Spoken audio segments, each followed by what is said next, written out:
बोले श्री सत्यनारायण भगवान की जय। अथ सत्यनारायण व्रत कथा। प्रथम अध्याय।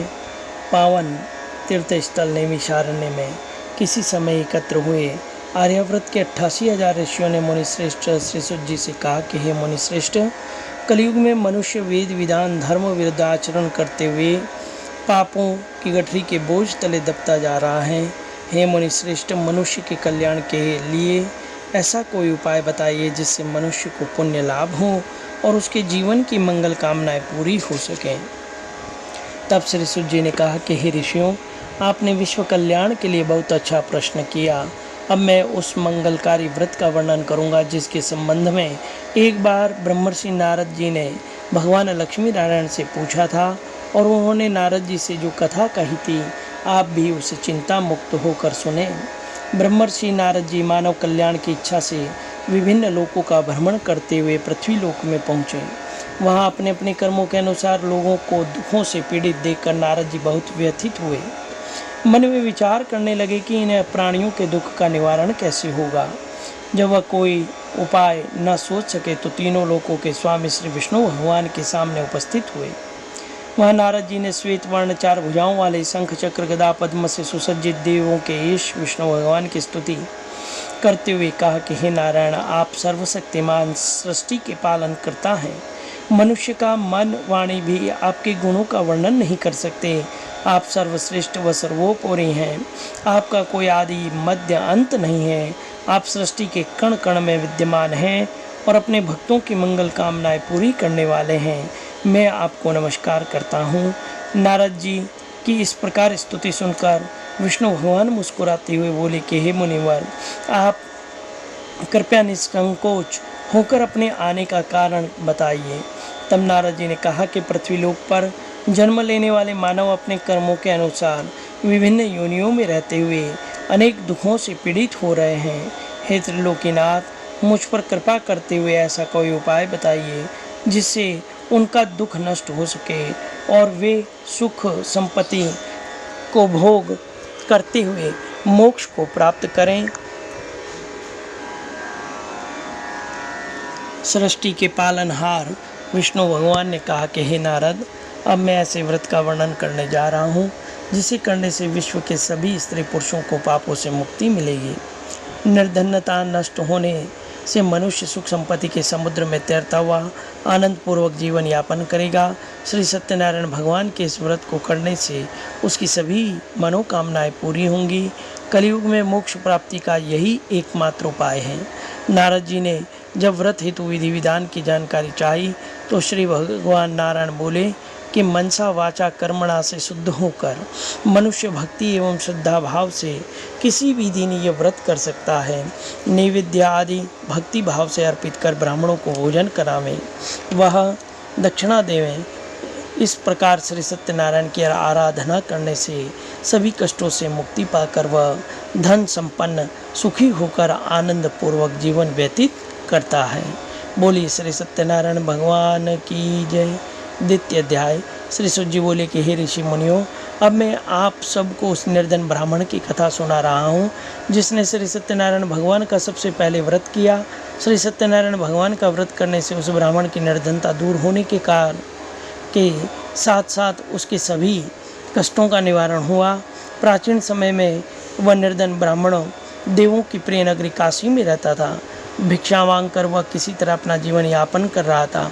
ब्राह्मण की दुर्दशा देख ब्राह्मणों को प्रेम करने वाले श्री सत्यनारायण भगवान ने एक दिन बूढ़े व्यक्ति का रूप परिवर्तित कर उसके पास जाकर आदर से पूछा कि हे ब्राह्मण देवता, तुम इस तरह घर घर भिक्षा मांगकर अनेक कष्टों को सहन करते हुए कैसे जीवन यापन कर रहे हो। दरिद्र ब्राह्मण ने कहा कि हे मित्र, आय का कोई साधन न होने के कारण मैं भिक्षा मांगकर अपना जीवन यापन कर रहा हूँ। यदि आप मेरी निर्धनता दूर करने का कोई उपाय जानते हो तो मुझे अवश्य बताएं। निर्धन ब्राह्मण की बात सुनकर बूढ़े व्यक्ति ने कहा, हे मित्र, श्री सत्यनारायण भगवान का व्रत करने से सभी कष्टों का निवारण हो जाएगा। श्री सत्यनारायण भगवान की पूजा आराधना करने से तुम्हारी सभी मनोकामनाएं पूरी होंगी। तुम्हारे घर में धन संपत्ति की वर्षा होगी। ब्राह्मण को व्रत करने की विधि बताकर सत्यनारायण भगवान वहाँ से आगे की ओर चल दिए और कुछ दूर चलकर अंतर्धान हो गए। निर्धन ब्राह्मण ने बूढ़े व्यक्ति द्वारा बताए गए व्रत को करने का निश्चय किया। उस रात उसे नींद नहीं आई। वह व्रत करने के बारे में सोचता रहा और रात भर श्री सत्यनारायण भगवान का स्मरण करता रहा। प्रातःकाल उठकर सत्यनारायण भगवान का व्रत रखने का निश्चय करता हुआ निर्धन ब्राह्मण भिक्षा मांगने के लिए निकल पड़ा। उस दिन ब्राह्मण को भिक्षा में बहुत धन मिला। घर लौटकर उसने अपने आसपास के लोगों के साथ श्री सत्यनारायण भगवान की पूजा कर उन्हें व्रत कथा सुनाने के बाद सभी को प्रसाद देकर स्वयं भी प्रसाद ग्रहण किया। कुछ ही दिनों में ब्राह्मण की निर्धनता दूर हो गई। उसके घर में धन धान्य की वर्षा होने लगी। अब ब्राह्मण ने हर महीने श्री सत्यनारायण भगवान का व्रत करने का निश्चय कर लिया। हे श्रेष्ठ मुनियों, अब मैं आपको उन लोगों की भी कथा सुनाता हूँ जिन्होंने उस ब्राह्मण से श्री सत्यनारायण भगवान की व्रत कथा सुनकर यह व्रत किया और उनके कष्ट दूर हुए। धन संपत्ति से संपन्न उस ब्राह्मण ने हर माह नियमित रूप से व्रत करते हुए जब अगले माह श्री सत्यनारायण भगवान का व्रत किया तो उस व्रत से बहुत से बंधु बांधव मित्र सम्मिलित हुए। उसी समय जंगल में लकड़ियाँ काट कर लाने वाला एक बूढ़ा लकड़हारा वहाँ से गुजर रहा था। उसे बड़ी ही प्यास लगी थी। वह जल पीने की इच्छा से लकड़हारा लकड़ियों के गट्ठर को जमीन पर रख घर के आंगन में पहुंचकर ब्राह्मण से पूछा कि हे ब्राह्मण देवता, आप किसका पूजन कर रहे हैं और इस व्रत के करने से क्या लाभ होगा, कृपा करके मुझे बताइए। बूढ़े लकड़हारे की बातें सुनकर उस ब्राह्मण ने कहा कि मैं अपने बंधु बांधवों परिचितों के साथ श्री सत्यनारायण भगवान का पूजा कर रहा हूँ। इस व्रत को करने से श्री सत्यनारायण भगवान की अनुकंपा से निर्धनता नष्ट होती है, संसार के दुखों से मुक्ति मिलती है। ब्राह्मण से श्री सत्यनारायण भगवान के व्रत का वर्णन सुनकर बूढ़ा लकड़हारा बहुत प्रसन्न हुआ और मन ही मन सत्यनारायण भगवान का व्रत करने का निश्चय किया। चलते हुए लकड़हारे ने मन में सोचा कि आज लकड़ियाँ बेचने से जो धन मिलेगा उस धन से मैं सत्यनारायण भगवान की पूजा करूँगा। ऐसा विचार करने से उस दिन लकड़हारे को लकड़ियों के अधिक रुपए मिले और लकड़हारे ने उन रुपयों से केले, घी, दूध, दही, गेहूं का आटा और शक्कर खरीदा। घर लौटकर लकड़हारे ने देवों के प्रिय काशी नगरी में श्री सत्यनारायण भगवान की पूजा की और उस पूजा से उसके परिवार के आसपास के लोग भी सम्मिलित हुए। श्री सत्यनारायण भगवान की पूजा व्रत कथा सुनने के बाद लकड़हारे ने प्रसाद बांटकर स्वयं प्रसाद ग्रहण किया। सत्यनारायण भगवान की अनुकंपा से लकड़हारे के घर में धन धान्य की वर्षा होने लगी। उसकी निर्धनता दूर हो गई। श्री सत्यनारायण भगवान की पूजा करते हुए लकड़हारा आनंद पूर्वक जीवन यापन करता हुआ अंत में मोक्ष को प्राप्त कर वैकुंठ धाम को चला गया। बोलिए श्री सत्यनारायण भगवान की जय। तृतीय अध्याय। श्री सुत जी बोले कि हे ऋषि मुनियों, अब मैं आपको आगे की कथा सुनाता हूँ। प्राचीन समय में कनकपुर में उल्कामुख नाम का एक बुद्धिमान सत्यवादी राजा राज्य करता था। वह प्रतिदिन मंदिर में जाकर श्री सत्यनारायण भगवान की पूजा करता, निर्धनों को अन्न, वस्त्र, धन दान करता था। उसकी पत्नी सुभद्रा बहुत ही सुशील थी। वे दोनों हर महीने श्री सत्यनारायण भगवान का व्रत करते। श्री सत्यनारायण भगवान की अनुकंपा से उसके महल में धन संपत्ति के भंडार भरे थे। उनकी सारी प्रजा बहुत आनंद से जीवन यापन कर रही थी। एक बार राजा और रानी बहुत से लोगों के साथ भद्रशिला नदी के किनारे गए। श्री सत्यनारायण भगवान की पूजा कर रहे थे तो नदी के किनारे एक बड़ी नौका आकर ठहरी। उस नाव में एक धनी व्यापारी यात्रा कर रहा था। वह बहुत सा धन कमाकर अपने नगर को लौट रहा था। उसका सारा धन उस नाव में रखा हुआ था। नाव से उतरकर व्यापारी राजा के समीप पहुंचा। राजा को पूजा करते देख उसने कहा, हे राजन, आप इन सब लोगों के साथ मिलकर किसकी पूजा कर रहे हैं? इस पूजा के करने से मनुष्य को क्या लाभ होता है? राजा ने व्यापारी से कहा कि हम हर पूर्णिमा को सत्यनारायण भगवान का व्रत करते हैं। फिर पूजा अर्चना के बाद भगवान का प्रसाद लोगों में बांटकर स्वयं भी प्रसाद ग्रहण करते हैं। सत्यनारायण भगवान की पूजा से निसंतान को संतान प्राप्त होती है, दुखियों के दुख दूर होते हैं। और राजा की ऐसी बात सुनकर व्यापारी ने कहा, हे राजन, मैं भी सत्यनारायण भगवान का व्रत करना चाहता हूँ। कृपया मुझे इस व्रत को करने की विधि बतलाइए। और राजा ने व्यापारी को सत्यनारायण व्रत की पूरी विधि बताई। राजा ने व्रत कथा सुनने के बाद व्यापारी को भी प्रसाद दिया। श्री सत्यनारायण भगवान का स्मरण करते हुए व्यापारी ने प्रसाद ग्रहण किया और वापस लौटकर अपनी पत्नी लीलावती से कहा कि हमारे कोई संतान नहीं है। कनकपुर के राजा उल्कामुख ने मुझे बताया है कि सत्यनारायण भगवान का व्रत करने और उनकी कथा सुनने से सभी मनोकामनाएं पूरी होती है। यदि सत्यनारायण भगवान की अनुकंपा से हमारे कोई संतान हुई तो मैं श्री सत्यनारायण भगवान का व्रत अवश्य करूँगा। व्यापारी के ऐसा निश्चय करने के कुछ समय बाद लीलावती गर्भवती हुई। 10वें महीने में उसने एक सुंदर कन्या को जन्म दिया। व्यापारी ने पुत्री जन्म पर बहुत खुशियां मनाई, लेकिन सत्यनारायण भगवान का व्रत नहीं किया। जब उसकी पत्नी लीलावती ने अपने पति से सत्यनारायण भगवान का व्रत करने के लिए कहा तो वो बोला कि अभी क्या जल्दी है, मैं इधर व्यापार में बहुत व्यस्त हूँ, मुझे अभी फुर्सत नहीं है। जब अपनी बेटी बड़ी हो जाएगी, जब इसका विवाह होगा, तब मैं अवश्य ही सत्यनारायण भगवान का व्रत करूँगा। अपने पति के वचन सुनकर लीलावती चुप रह गई। व्यापारी की कन्या कलावती शुक्ल पक्ष के चंद्रमा की तरह तेजी से बड़ी होने लगी। पलक झपकते ही 16 वर्ष बीत गए। एक दिन व्यापार में बहुत सा धन कमाकर घर लौटे व्यापारी ने अपनी बेटी को सहेलियों के साथ उपवन में घूमते देखा तो उसे उसके विवाह की चिंता होने लगी। व्यापारी ने कलावती के लिए सुयोग्य वर ढूंढने के लिए अपने सेवकों को दूर दूर के नगरों में भेजा। व्यापारी के सेवक कंचनपुर नगर में पहुँचे। उस नगर में उन्होंने एक वणिक पुत्र को देखा। वणिक का बेटा अत्यंत ही सुंदर गुणवान था। सेवकों ने वापस लौटकर व्यापारी को उस वणिक के बेटे के बारे में बताया। व्यापारी उस सुंदर लड़के को देखकर बहुत प्रसन्न हुआ। कलावती का विवाह बहुत धूमधाम से उसके साथ कर दिया। दहेज में उसने वणिक पुत्र को बहुत सा धन दिया। कलावती का विवाह भी हो गया, लेकिन दुर्भाग्य से व्यापारी सत्यनारायण भगवान का व्रत करना भूल गया। लीलावती ने अपने पति से कहा, नाथ, आपने कलावती के विवाह पर श्री सत्यनारायण भगवान का व्रत करने का निश्चय किया था, अब तो आपको व्रत करने लेना चाहिए। पत्नी की बात सुनकर व्यापारी ने कहा, अभी तो मैं अपने दामाद के साथ व्यापार के लिए जा रहा हूँ। व्यापार से लौटने पर श्री सत्यनारायण भगवान का व्रत पूजा अवश्य करूँगा। यह कहकर व्यापारी ने अपनी नावों में सामान भरा और अपने दामाद और सेवकों के साथ व्यापार के लिए निकल पड़ा। उस व्यापारी द्वारा बार बार व्रत का निश्चय कर और फिर व्रत न करने से सत्यनारायण भगवान अब क्रोधित हो गए। व्यापारी को दंड देने का निश्चय अब भगवान ने कर लिया। व्यापारी अपने दामाद के साथ रत्न सारपुर में पहुंचकर व्यापार करने लगा। एक दिन कुछ चोर महल में चोरी करके भाग रहे थे। सैनिक उनका पीछा कर रहे थे। भागते हुए चोरों ने सैनिकों से बचने के लिए चोरी का धन अवसर पाकर व्यापारी की नावों में छिपा दिया। खाली हाथ चोर आराम से भाग गए। चोरों का पीछा करते हुए सैनिक व्यापारी के पास पहुँचे। उन्होंने व्यापारी की नावों की तलाशी ली तो उन्हें राजा का चोरी गया धन मिल गया।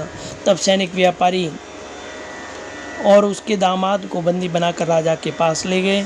राजा ने उन दोनों को बंदी गृह में डाल दिया, उनका सारा धन ले लिया।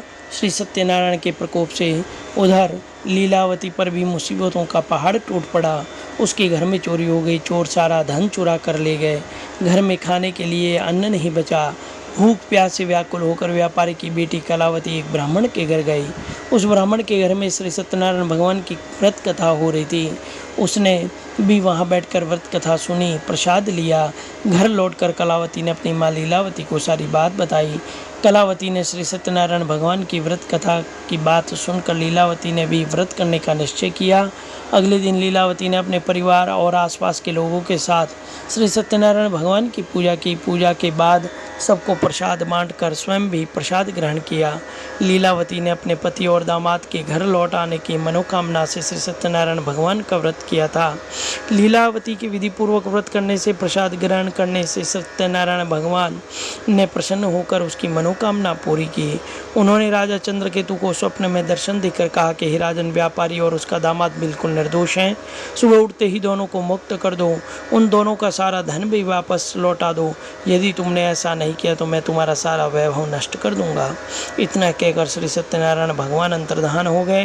प्रातः हुई ही राजा चंद्रकेतु ने अपने मंत्रियों और राज ज्योतिषियों को रात के स्वप्न के बारे में बात बताई तो सबने व्यापारी और दामाद को छोड़ देने के लिए कहा। राजा चंद्रकेतु ने तुरंत उस व्यापारी और दामाद को छोड़ दिया, उनका सारा धन भी वापस कर दिया। इस प्रकार श्री सत्यनारायण भगवान की अनुकंपा से व्यापारी और उसका दामाद दोनों खुशी खुशी अपने नगर की ओर चल दिए। बोलिए श्री सत्यनारायण भगवान की जय। चतुर्थ अध्याय। श्री सुत जी बोले कि उस व्यापारी ने अपने दामाद के साथ शुभ मुहूर्त में नावों के द्वारा रत्नसारपुर से प्रस्थान किया। लंबी यात्रा करने के बाद व्यापारी ने एक नगर के किनारे नावों को रोककर भोजन किया। फिर दोनों विश्राम करने लगे। तभी श्री सत्यनारायण भगवान साधु के रूप में व्यापारी के पास पहुंचे और पूछा कि हे वणिक, तेरी नावों में क्या सामान है? व्यापारी ने मन ही मन सोचा कि दंडी साधु अवश्य ही कुछ मांगने की इच्छा से सामान के बारे में पूछ रहे हैं। यह सोचकर व्यापारी ने झूठ बोला, हे दंडी स्वामी, मेरी नावों में तो बेल और पत्ते भरे हुए हैं। व्यापारी के झूठे वचन सुनकर सत्यनारायण भगवान क्रोधित हो गए और हे वेश्य, जो तुमने कहा वही सत्य होगा। इतना कहकर सत्यनारायण भगवान कुछ दूर जाकर अंतर्ध्यान हो गए। उधर व्यापारी दंडी साधु को वहाँ से खाली हाथ लौटाकर बहुत प्रसन्न हुआ। लेकिन जब व्यापारी ने अपनी नावों में बेल और पत्ते भरे हुए देखे तब वह जोर जोर से विलाप करने लगा। मन ही मन अपने झूठ बोलने पर प्रायश्चित करने लगा। रोते रोते व्यापारी मूर्छित हो गया। कुछ देर बाद जब उसकी मूर्छा नष्ट हुई तो फिर विलाप करने लगा। तब उसके दामाद ने कहा कि आप इतना दुखी मत होइए, ये सब उन दंडी स्वामी के शाप के कारण हुआ है। अब वही दंडी महाराज हमें इस विपत्ति से छुटकारा दिला सकते हैं। दामाद के वचन सुनकर व्यापारी दंडी साधु की तलाश में चल दिया। कुछ दूर ढूंढने पर उसे एक वृक्ष के नीचे दंडी साधु के रूप में सत्यनारायण भगवान मिल गए और व्यापारी ने दंडी साधु के चरणों पर गिरकर झूठ बोलने के लिए क्षमा मांगी। दंडी स्वरूप सत्यनारायण भगवान बोले कि हे वणिक पुत्र, तेरे बार बार झूठ बोलने के कारण ही मैंने तुझे इतना दंड दिया है। तूने बार बार सत्यनारायण भगवान अर्थात मेरी पूजा करने के लिए कहा, लेकिन कभी पूजा नहीं की। व्यापारी ने तब हाथ जोड़कर कहा, हे भगवान, आप तो दीन दुखियों के कष्ट दूर करने वाले हैं, सबकी मनोकामनाएं पूरी करने वाले हैं। मेरी इस गलती को भी क्षमा कर दी। आपके रूप को तो ब्रह्मा भी नहीं जान पाते, फिर भला मैं अज्ञानी कैसे आपकी लीला को समझ पाता। अब मैं जीवन में कभी भी झूठ नहीं बोलूँगा, सदैव सत्यनारायण भगवान का व्रत पूजा करूँगा। आप मुझ पर अनुकंपा करें। व्यापारी की क्षमा याचना सुनकर दंडी साधु ने उसे क्षमा कर दिया। व्यापारी ने अपने सेवकों के साथ क्षमा कर दिया और उसी समय व्यापारी की नावों में भरे हुए बेल पत्ते धन धान्य में परिवर्तित हो गए।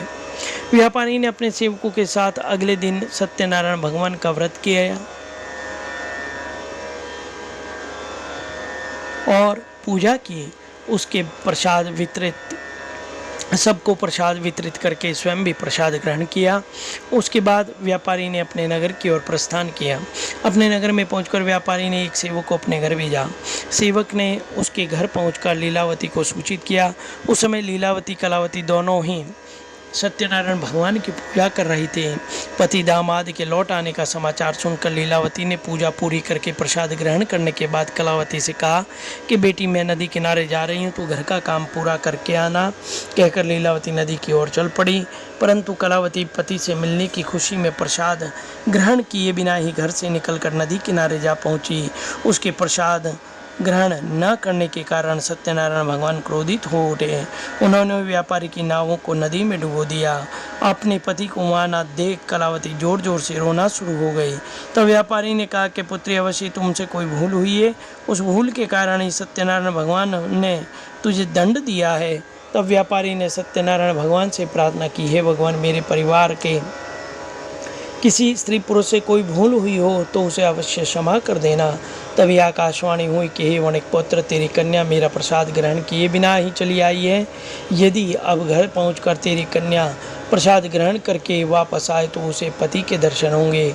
डूबी हुई नावें भी जल के ऊपर आ जाएंगी। कलावती ने वैसा ही किया। उसके बाद प्रसाद ग्रहण करके वापस लौटने पर नावें जल के ऊपर आ गई। दामाद भी सुरक्षित नदी से निकल आया। घर लौटकर व्यापारी ने अपने परिवार बंधु बांधवों के साथ मिलकर विधि के अनुरूप श्री सत्यनारायण भगवान की पूजा की। उसकी सभी मनोकामनाएं पूरी हुई और वह आनंद पूर्वक जीवन यापन करता हुआ विष्णु लोक को चला गया। बोलिए श्री सत्यनारायण भगवान की जय।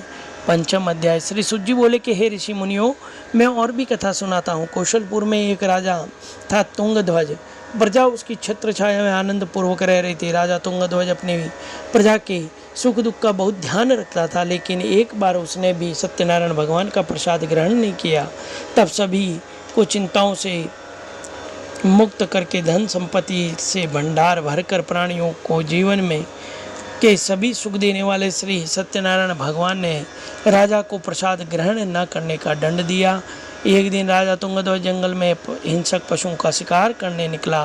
तेजी से घोड़ा दौड़ाकर शिकार का पीछा करते हुए अपने सैनिकों से अलग हो गया और देर तक हिंसक जानवरों का शिकार किया। फिर कुछ देर विश्राम करने की इच्छा से वह एक बड़े वृक्ष के नीचे जाकर बैठ गया। समीप ही कुछ चरवाहे श्री सत्यनारायण भगवान की पूजा कर रहे थे। राजा ने उनके पास से गुजरते हुए सत्यनारायण भगवान को नमस्कार भी नहीं किया। चरवाहों ने राजा को पूजा के बाद प्रसाद दिया तो राजा ने उन्हें छोटे लोग समझकर प्रसाद ग्रहण नहीं किया। घोड़े पर सवार होकर अपने नगर को चल दिया। राजा जब नगर पहुंचा तो देखा कि उसका सारा वैभव, धन संपत्ति आदि सभी नष्ट हो गए हैं। श्री सत्यनारायण के प्रकोप से राजा निर्धन हो गया। तब राज्य ज्योतिषी ने राजा से कहा कि महाराज, आपसे अवश्य ही कोई भूल हुई है। अगर आप अपने भूल का प्रायश्चित कर लें तो सब कुछ पहले जैसा हो जाएगा। राजा को तुरंत अपनी भूल का स्मरण हुआ और मंदिर में जाकर राजा ने श्री सत्यनारायण भगवान से क्षमा मांगी। उनकी पूजा की। पूजा के बाद प्रसाद ग्रहण करने से श्री सत्यनारायण भगवान की अनुकंपा से चमत्कार हुआ। राजा का खोया वैभव सब पुनः लौट आया। श्री सत्यनारायण भगवान की अनुकंपा से जीवन के सभी सुखों का भोग करते हुए अंत में राजा तुंगध्वज बैकुंठ धाम को गया और मोक्ष को प्राप्त हुआ। श्री सत्यनारायण भगवान के व्रत पूजा को जो भी मनुष्य करता है उसकी सभी दुख चिंताएं नष्ट होती है। उसके घर में धन धान्य के भंडार भरे जाते हैं। निसंतानों को संतान प्राप्त होती है। सभी मनोकामनाओं को प्राप्त कर मनुष्य अंत में मोक्ष को प्राप्त कर सीधे बैकुंठ धाम को जाता है। श्री सुत जी ने कुछ पल रुक कर कहा कि हे श्रेष्ठ मुनियों, श्री सत्यनारायण भगवान के व्रत का पूर्व जन्म में जिन लोगों ने उस व्रत को किया उन्हें दूसरे जन्म में सभी तरह के सुख प्राप्त हुए। शुद्ध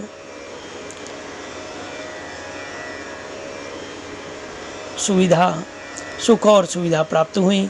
वृद्ध सतानंद ब्राह्मण ने पूर्व जन्म में सत्यनारायण का विधिवत व्रत किया था तो दूसरे जन्म में सुदामा के रूप में भगवान की पूजा करते हुए अंत में मोक्ष को प्राप्त कर गया।